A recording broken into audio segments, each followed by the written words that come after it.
Obbligatoria la mascherina al chiuso, metro di distanza, igiene delle mani e divieto di assembramento.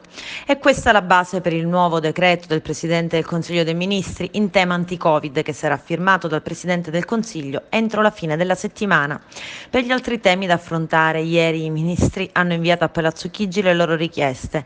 L'aspetto più delicato da affrontare è quello dei trasporti. Prova ne sia la richiesta della ministra Paola De Micheli di essere ascoltata dal Comitato Tecnico Scientifico.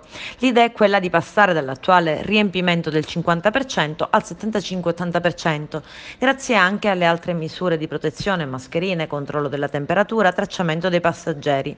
Sui trasporti la posizione è chiara: il distanziamento di 1 metro deve essere garantito sia sull'alta velocità sia sui treni metropolitane, autobus regionali e locali.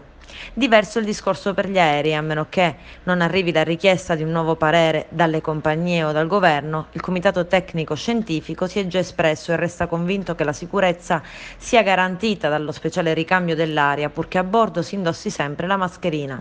Quindi niente distanziamento tra un posto e l'altro. Per le discoteche, tecnici scienziati sono dell'idea che al momento non ci sono i presupposti per modificare le norme attualmente in vigore.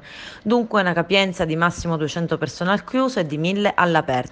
Lo stesso discorso vale per gli stadi, per le partite di calcio, ma non solo. Ad oggi, dicono dal Comitato Tecnico Scientifico, non ci sono le condizioni epidemiologiche per consentire il ritorno dei tifosi. La questione verrà comunque riaffrontata più avanti, quando ci si avvicinerà alla data di inizio del campionato previsto per il 19 settembre.